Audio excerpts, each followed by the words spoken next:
Alright, what's up everyone? James Beck here, and today I have a special guest who will be introducing himself in a second, but today we'll be going over his regionals team and his thought process while building this team and how he did at the event.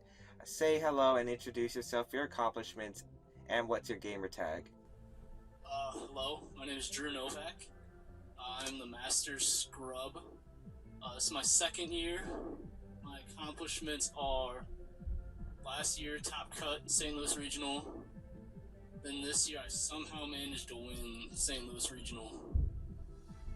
So yeah, that's all I've done with my career. So Which then is not a bad start. It's not a bad start for this season.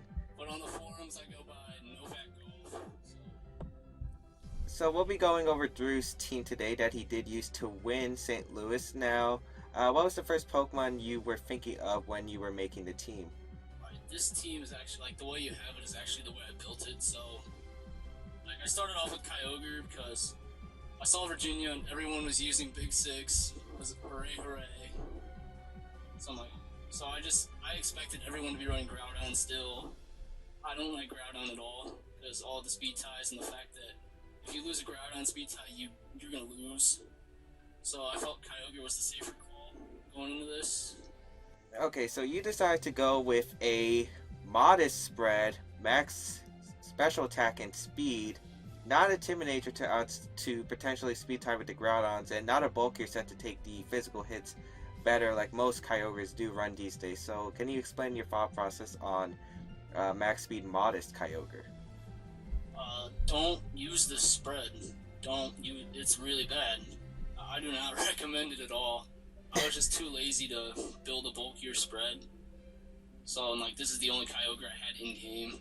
So I just kind of had to use it. Like, this thing, like, there were situations, like, where with Kangaskhan, like, one of them is in top 4 against Franklin, where if I lived the double edge, I, like, would have won the game, like, a lot easier, but instead it would have come down to a lot of predictions.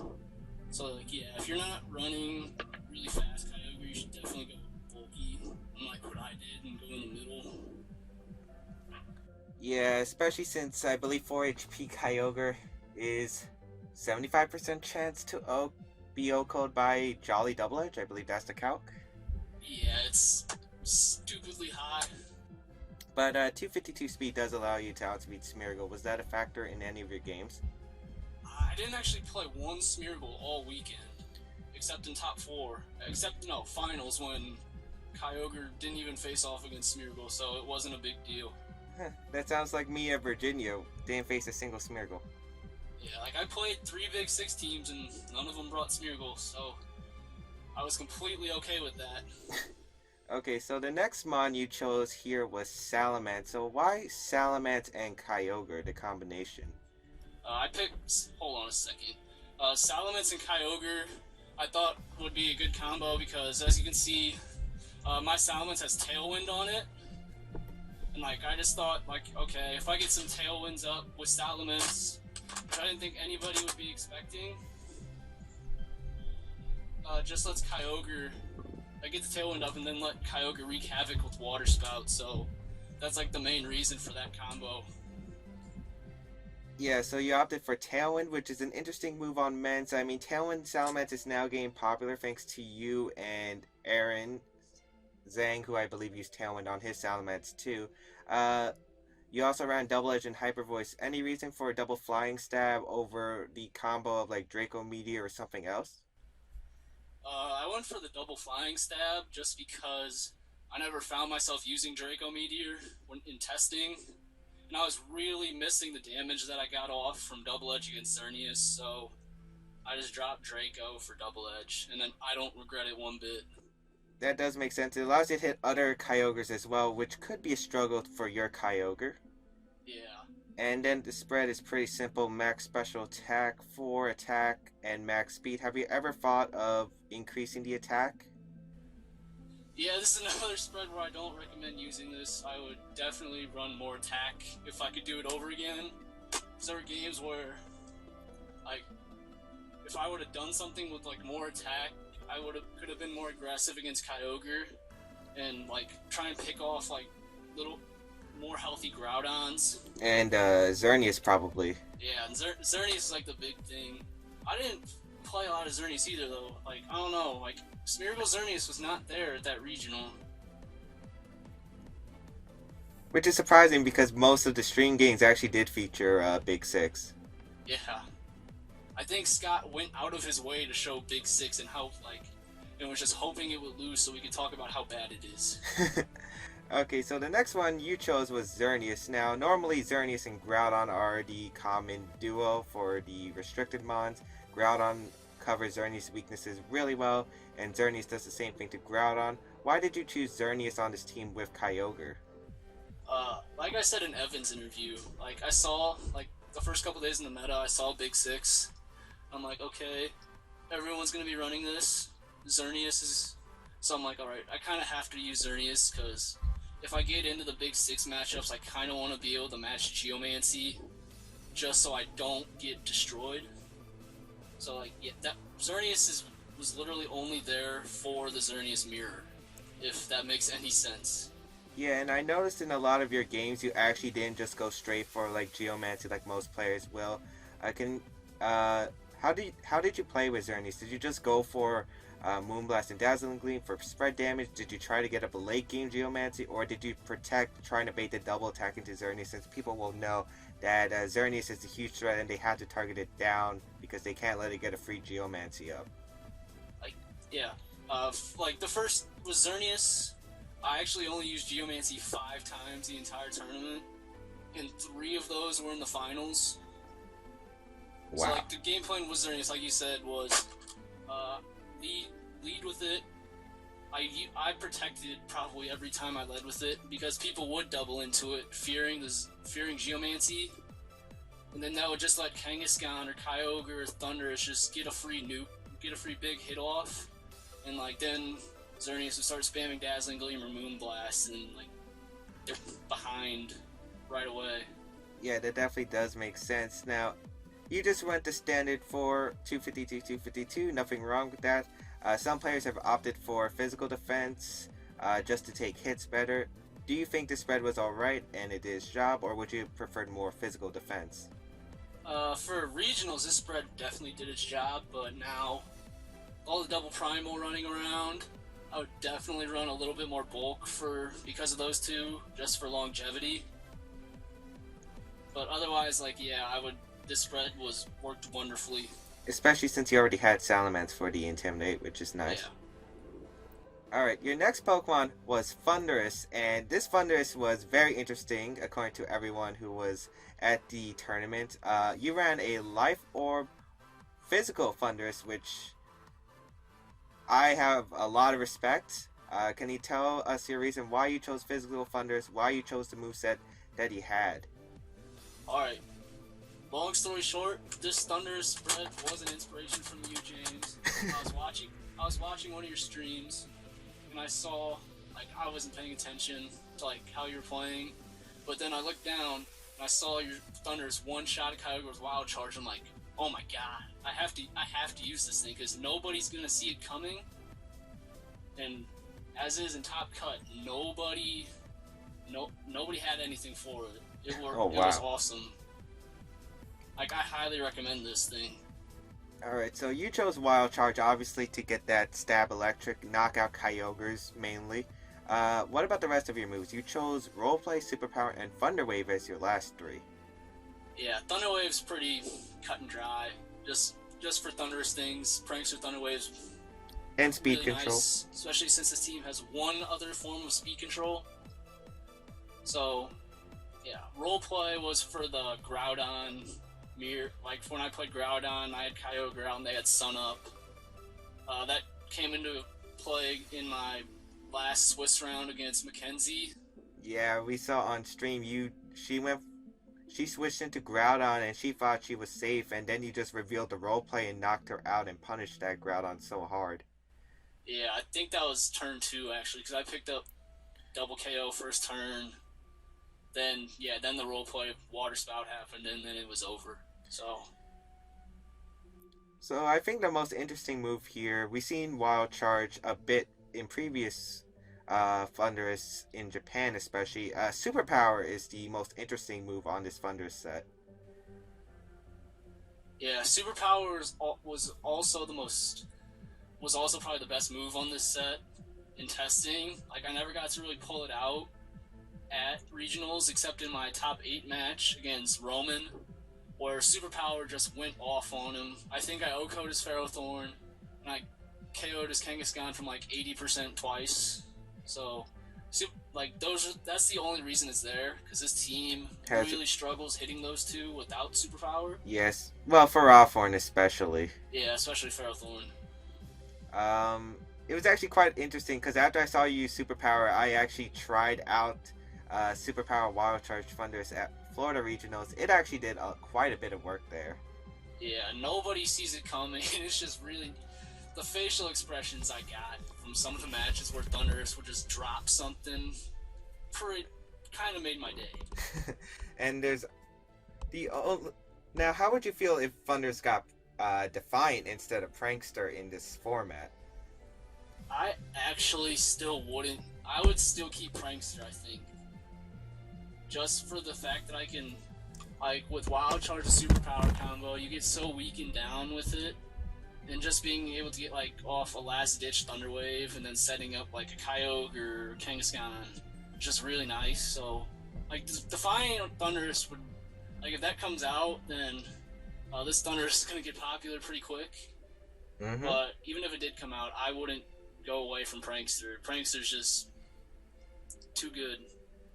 Understandable, since Thundurus has been one of the most popular Pokemon that has been popping out after the Winter Regionals. A lot of people have decided to use Thundurus. Thunder Wave is a great speed control. You went to standard spread, which makes sense for a physical Thundurus. The only problem I feel like with physical Thundurus, especially with Superpower, is a 43.8% chance to OHKO other Kangaskhan's. Yeah, that... I didn't really like that calc either, but, you know what? It was, like, I was getting prior chip damage off the Kangaskhan anyway, so I it could wasn't see a it. big deal. You had Bullet Punch on Scizor, which we'll see. You had Hyper Force on Salamence, Dazzling Gleam on Xerneas. It definitely makes sense. Yeah. So, your next mon, you actually chose another Mega for your team. You chose Kangaskhan. Kangaskhan plus Salamence is quite standard on teams now because it is a great dual Mega core. But why did you choose Kangaskhan for your team on this specific team? This Kangaskhan, this slot wasn't a Kangaskhan for about a week before regionals. This slot was actually a Mega Lopunny. Oh, wow, really? Just because, like, struggled to hit Kangaskhan. Let me run another Mega that kills Kang, so... But then it's like, I kept running into more and more Talonflame. So I'm just like, okay, I can't... My Kangaskhan check can't die to Kangaskhan's most, like, common teammate, so I just went with Kangaskhan just to... Because it's Kangaskhan. If you don't have anything for it, it's going to destroy you, so... Mm-hmm. You ran not Power Punch, but you decided to run Low Kick on your variant. You also ran Double Edge, which makes sense, the more offensive variant of Kangaskhan. You chose Inner Focus as your ability. Would you have preferred a Scrappy or... Yeah, pretty much just Scrappy as your other ability? Yeah. At Regionals, I definitely would have liked Scrappy. I don't think I used Inner Focus once, and there was no situation where I could have used it. And there were definitely a couple of Ghosts where I would have loved to hit. Like, that came into play my round 3 match, or it came down to, like, my Kangaskhan and Kangaskhan, Kyogre, and Xerneas versus an Aegislash and a Zapdos. And, like, the Aegislash is giving me all kinds of trouble, and I would have loved to just have been able to hit that with a low kick and then just pretty much, yeah, it would have just been over if I would have had low kick. I think I had to win that game off timer, so that wasn't fun. Okay, so you chose the standard EV spread. Any reason for Jolly over, let's say, the Adamant Kangaskhan or bulkier Kangaskhan in general? Jolly. I just ran Jolly because it was the only one I had. If I could have gone back and done it again, I definitely would have ran an Adamant bulky set. Just because I don't like speed ties at all. Yeah, I feel the same. In fact, I actually, in 2015, I ran a sort of chalk team where I couldn't speed tie with anything, so it was beautiful knowing my own speeds. Yeah, it definitely would have been a lot nicer than praying that the RNG was on my side. Okay, so your last mod, which was interesting, was Scizor. Scizor we don't normally commonly see in this metagame. Most people feel like it only does well against Xerneas and Ferrothorn, and that's pretty much it. Why did you decide to use Scizor as your last Pokemon? Scizor, there's an interesting story behind this Scizor. So, I was looking at the team, I tested it the first 5 months for a while, and I noticed that Big 6, like the Spherical Xerneas lead was a big issue, but then the issue that I noticed that was even bigger was Cresselia and Primal Groudon. So I'm like, okay, what can I use to beat both of those? So I thought, okay, Scizor beats the Spherical Xerneas, but it doesn't beat Groudon. So I figured, why not run HP Water Scizor? That was actually the plan up until like 2 days before it, where one of my friends talked me out of it. Thank goodness they did. Don't you need Life Orb HP Water to OHKO anyway? Yeah. So what I was like running a bunch of different items on this team. Then I'm like, oh my, I can't bring that because it's gonna lose me more games than it's gonna win. But I only brought Scizor to maybe 5 games the entire tournament, and they were either against Big 6, and I brought it versus one Ray Ogre team, and none of them would HP Water have helped at all. While Swords Dance kind of ended those games quickly in my favor, so it was real. Swords Dance was definitely the call over HP Water. Okay, so you explained your reason on Swords Dance. Would you have preferred another move such as Feint for a bit of gimmicks, allowing your Kyogre to sweep? You could have went for Superpower. Did you feel like you could have used any one of those on this team? Yeah, if I could have done it again, I definitely would have put Feint over Protect on Scizor. Just because I never found myself using Protect, and Feint would have been really nice. Okay, and your EV spread. I believe this is Jamie Boyd's, but I could be wrong. So explain your EV spread. Yeah, this is Jamie's spread. If I remember correctly, this is 2-hit KO'd by +2 Dazzling Gleam. 3-hit KO'd by +2 Dazzling Gleam from Xerneas, assuming it's Timid. And that came into play in my finals match against Sean, where he had a modest Xerneas, and the Scizor was being threatened 2-hit KOs every time. So that really changed the way I wanted to play that, and it was not fun because Scizor is the only boosted Xerneas check on this team. I see. Anyway, we went over your entire 6. Do you have anything to say about matchup-wise? What would you lean certain matchups like Big 6, Ray Ogre, which were probably the most common 2 teams you were probably going to see at the St. Louis Regional Championship at that time? Yeah, I played one Ray Ogre, and I played 4 Big 6 the entire tournament. I kept running into Yveltal and stuff like that, and I'm like, I have no problem with this.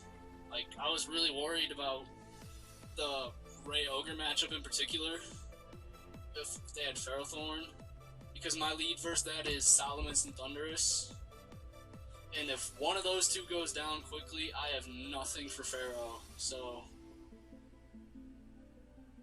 But against Big 6, the lead was Kangaskhan, mash any Geomancies that came out. Then I usually brought Scizor in the back to those games just to pick off Xerneas and stuff like that. Okay, I see you. I think we already covered what you wanted. If you could go back on this team and rebuild it, you said you would rather build a bulkier Kyogre spread, more attack on Salamence, more defense on Xerneas to make it bulkier.